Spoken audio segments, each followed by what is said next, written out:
को इसमें शामिल होने के लिए कहा, इसलिए उसने मनुष्यों को अन्वेषण के लिए आकर्षित करने के लिए मजबूत तापीय ऊर्जा जारी करने के लिए पिरामिड को नियंत्रित किया।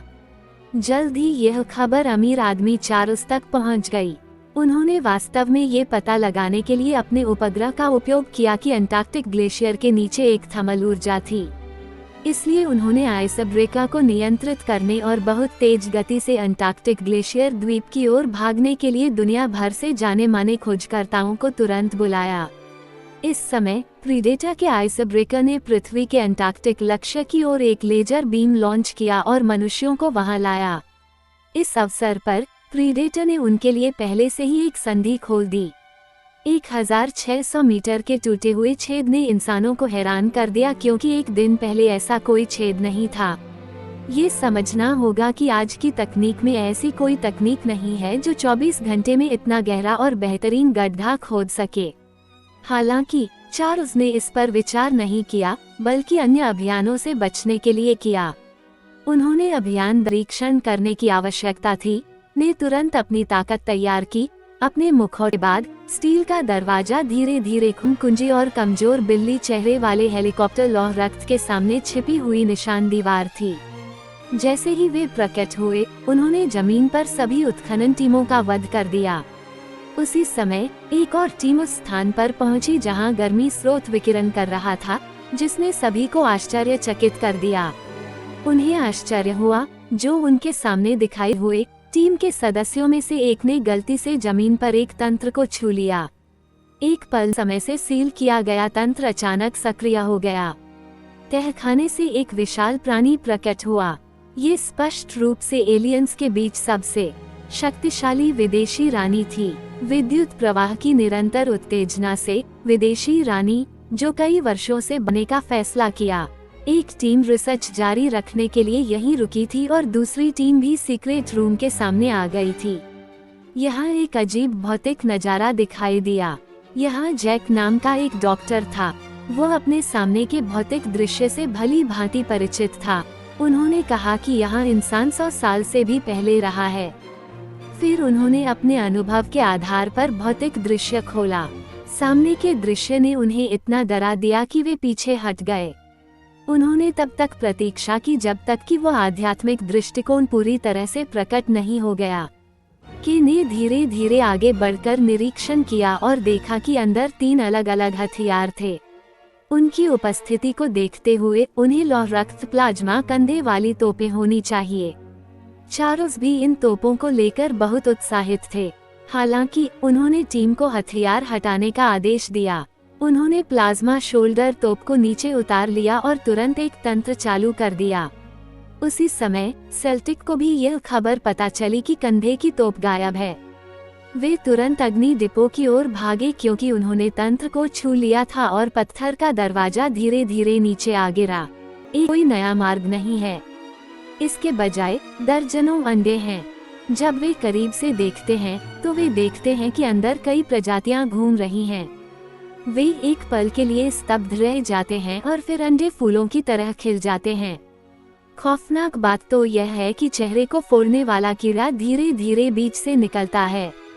वह जल्दी से टैन रेन के चेहरे पर कूद गया, फिर उसकी आंतों की पूंछ उसकी गर्दन के चारों ओर कसकर लिपट गई और फिर एक स्याही जीव को एक इंसान में प्रत्यारोपित कर दिया।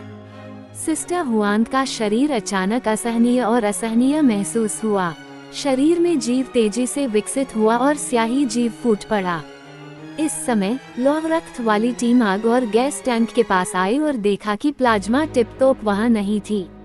हालांकि कैप्टन केल्ट ने उन्हें अलग से खोज करने के लिए कहा। कुछ देर तक बिल्ली का चेहरा ढूंढने के बाद आखिरकार उन्हें थर्मल इमेजिंग स्कैन के जरिए इंसान मिल गया। उनका गुस्सा प्याले पर था और उन्होंने हथियारों के स्थान की पुष्टि की। कैटफेस ने तुरंत इंसानों पर हमला कर दिया। मनुष्य घबरा गए और उन्होंने जल्दबाजी में गोलीबारी की, लेकिन मानव हथियार आयरन ब्लड के खिलाफ अप्रभावी थे। दुर्घटनावश तंत्र में गिर गए। भूल भुलैया जैसी तेज टक्कर वाले कोहरे ने टीम के सदस्यों को अलग कर दिया। जब तंत्र पूरी तरह से बंद हो गया तो उसमें छिपे एलियंस धीरे धीरे सामने आने लगे। इससे पहले कि हर कोई थे और वे केवल असहाय होकर अंदर जाना जारी रख सकते थे। वह बाहर निकलने के लिए प्लाज्मा तोप लेकर आया, लेकिन मानव ने उसका गुस्सा छीन लिया, जिससे टाइजू पूरी तरह से क्रोधित हो गई। फिर उसने मानव पर लोहे का जाल मारा और लेकिन चेहरे पर विस्फोट करने वाले कीड़े ने उन पर हिंसक हमला कर दिया। हालांकि उन्होंने सफलतापूर्वक चेहरा विस्फोट करने वाले बग को हल कर लिया, फिर भी अंधेरे में उनके पीछे एक एलियन छिपा हुआ था। स्कार की आंख को आधे समय तक इसके अस्तित्व का पता नहीं था।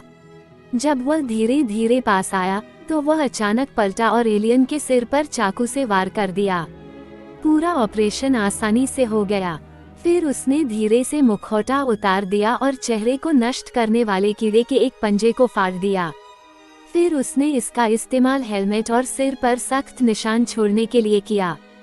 इससे जनजाति को ये देखने का मौका मिला कि उसने सफलतापूर्वक जीत हासिल कर ली है, लेकिन अब उसे पिरामिड में सभी एलियंस को खत्म करना था।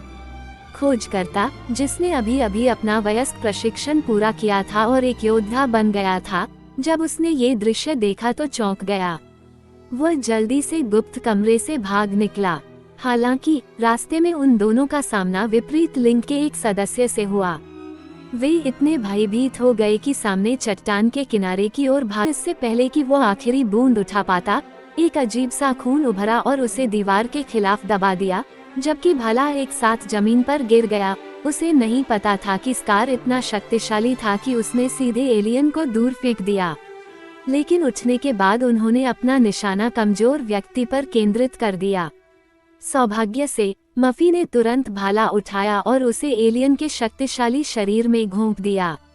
जब वह मरने वाला था, पहले कि वह जैक को निशान की दीवार को खोलने में मदद कर पाता, निशान की दीवार ने पहले ही जैक को निशाना बना लिया था, क्योंकि एलियन के शरीर में पहले से ही परजीवी था जो जल्द ही उसकी छाती से बाहर निकल जाएगा। जैक जानता है कि उसके पास समय नहीं बचा है, इसलिए वह मफी से दर्द से छुटकारा पाने में मदद करने के लिए कहता है। लेकिन मफी अभी भी झिझक रहा है और अपने साथियों को मारना नहीं चाहता। अपने पूरे शरीर को एलियन द्वारा नष्ट होते देखकर मफी अंततः स्विच खींच लेता है और अपना हाथ छोड़ देता है। अपने हाथ में बंदूक लेकर वह मुड़ा और ऊष्मायन कक्ष से बाहर चला गया। स्कार की आंख अभी भी भ्रमित था। इसी समय अचानक महामारी फैल गई। उसने तुरंत अपराधी को पकड़ लिया और उसे आसानी से कुचलकर मार डाला। उसे ये देखकर आश्चर्य हुआ कि यहाँ अभी भी बहुत से हिंसक अंडे थे और अपने खोल से बाहर निकलने वाले थे। उसने तुरंत अपनी बांह पर मिनी परमाणु बम सक्रिय कर दिया। ये दृश्य देखकर मफी को बहुत क्रोध आया। फिर स्कार की आंख ने इसे हिंसक अंडों में फेंक दिया। वे बाहर निकलने की ओर तेजी से बढ़े और उन दोनों को बाहर ले गए। बनने का प्रतीक था। इसका मतलब ये भी था कि उसे स्कार की स्वीकृति प्राप्त हो गई।